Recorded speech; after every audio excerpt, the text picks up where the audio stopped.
If you watched yesterday's episode, I was talking about this idea of permanence that I'm getting through vlogging and documenting my day to day. So right here, as you can see here, this is season 1 right here. What you're looking at here is the capsulation of the first 6 months of 2024, all documented right here and captured. Again, see season 1 right there, season 2, season 3, season 4, season 5, season 6. And now we're on, yesterday I did the first episode of season 8. And the way I structure these are there's 12 episodes in a season. And again, just wanted to drive this point home.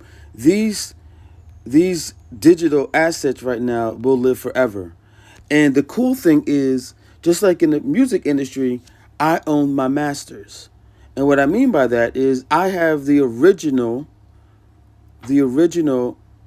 MP4s, the original footage, which is like similar to the masters in the music industry, where most artists are, if they sign to a major label, they don't own their masters. And that's the way the record labels, they leverage those masters for other opportunities that even the artists don't have an opportunity to get. So I'm likening this to the music industry because I was in the music industry. This is probably the closest thing I'll ever get to being a recording artist of sorts. And I was considering these my mixtapes. Like each one was a mixtape, and I'm just really, quote unquote, flooding the market. Flooding the market with, my life. So subscribe to the flow of these, and I hope you're inspired in some way. But these are going to live forever. These are going to live forever. And that's the feeling, the tangible feeling that I cannot, and I just commented this to someone, I cannot quantify this feeling of fulfillment. I can only tell you about it, but it's hard for me to quantify it, and I can show you here. But the feeling of fulfillment, see, I have 159 subscribers and blah, blah, blah. It's beyond subscribers and viewership. Like, you can't like, the analytics doesn't capture this feeling of permanence. And that's the point I really wanted to just drive home even more. Okay, let's head into this gym and get a workout in. Another thing that, the fact that documenting this fitness journey as well, like, it keeps me accountable to myself, which definitely allows me to be consistent, because that's the main thing, just being consistent. So I don't know, I'm just reflecting on, I guess, as I'm approaching 100 episodes, I'm reflecting on, it's very hot outside. I'm reflecting on all the benefits that I've been getting out of it.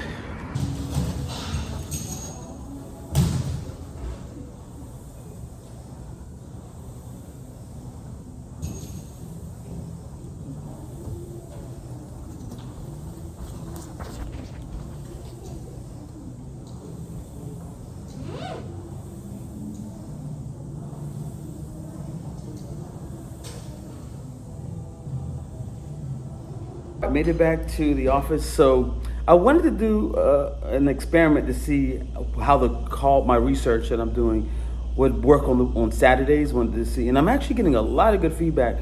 One observation that I wrote down here that I wanted to make note of is a lot of the companies that I'm speaking to, for some reason, I'm starting to see a trend emerge of them building their website on GoDaddy. So they would buy a domain name, and then GoDaddy offers you the ability to buy a website from them.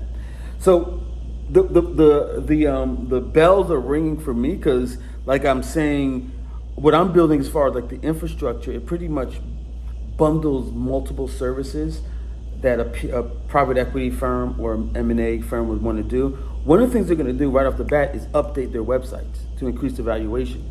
So I don't know. I'm just seeing this trend right now, and I'm just making note of it because this whole research project is to find my spots, pick my spots, because this transition, this wealth transfer is going to happen. So it's too early to say that I see what's happening, but I want the picture to be a little bit more clear for me. But today I definitely can say I broke through in terms of seeing a pattern emerge, a pattern that's starting to emerge. So I wrote that down. I wanted to put it on record here. So I'll keep you up to date. It's too early to get excited, but you get it. So they all left. Oh wow. And it's okay. I'm pretty well off anyway, being a professor for many years. So I didn't really need the revenue. Oh, I see. Okay. So we're kind of sitting here with some of the world's best software for rotor dynamics, and I just don't have the ability to do what I used to do, which is go out and go to all the conferences and present papers and generate a lot of income. I went to China 25 times and had lots of contracts in China. And I used to go to South America and work with Petrobras down there and make money from them. I see. At 82, I just don't have that ability to keep doing the kind of over-the-top traveling and I see. Business. So we're kind of sitting here with excellent software, and I haven't really done anything to sell it or try to sell it. So anyway. Okay. Well, let me ask you this: what would you say? Just estimate. You don't have to, give it. What would you say the software would be worth, like selling that? Like if we found somebody, if you put that in the valuation of the company, would that increase the valuation, the software? That's about all we really own. Oh, okay. Just the software. I'd say it's probably worth in the range of $100,000. Okay. So who built the software? Did you? I just got off the phone with. He's 82 years old. He's one of the top in the world when it comes to this idea of rotor bearing solutions. I don't really know what that means or is, but this is his website. Like I said, he's one of the best in the world at it. But unfortunately, he's 82. It's not gonna. He lost a lot of the business. He wasn't able to afford, to pay like top talent. So he had to pretty much close it down. But as a marker, this is what his website looks like, and this is what I'm seeing, across the board. So if the company comes in and buys them, they're gonna definitely need a website. Wow, that conversation really hit me as I'm thinking about it. So we're talking about this older gentleman. He was a professor, retired about 10 years ago, and that's when he started his business. And like I said, he's one of the best in the world at building rotor motors.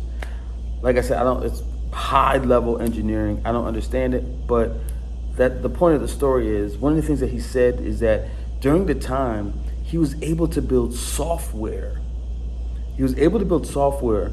World-class software. I think he invested like $150,000 to build this software. And he goes, I built the software and I'm 82 years old and I'm not going to be able to really see the fulfillment of what that software would do in the world. And so he's sitting on this asset and he doesn't have the time or the energy. He probably has the time, but not the energy to, galvanize the team to really see his vision go all the way out. And that just, that hit me. In the sense that, imagine being a decade or 2 decades too late to see your vision go all the way through. So now here he is, he's sitting on this asset, which is software that's very unique in the world, that he's probably one of the only people that has it. that not going to be able to see it all the way through. And he was just like, he's sending me information. Like he was really had an excitement about him, trying to drum up interest, because he was saying that because he's up there in age, he's not able to get on the plane, go to China, go to South America, go to all of these different places that he needs to be in order to implement his software into these companies that would benefit from it. And it's just a reminder that, you know, your time is limited, and there is a possibility you may not see the fulfillment of your vision all the way come to pass.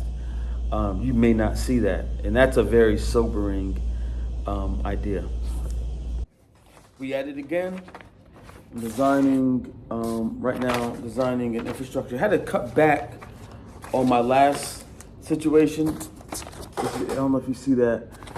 I think I might have mentioned this in one of the vlogs, where I pretty much I underassumed how complex one of the infrastructures I was building for the private equity firms and M&A. And it's literally, how many steps here? It's like 60 steps to 1 to 60. So it got a little bit complex for my current needs. So what I had to do is scale it back. So that's what I'm doing now. So it's not going to be as many steps. And this is, for the one piece of this, which is really creating more of a higher profile and getting into what I was talking about earlier is entrepreneurs that need to be more leveraged, specifically around vlogging and running their companies through the lens of media-led company. So in the process of designing this, I'm about to head out soon, but just want to share that quickly with you.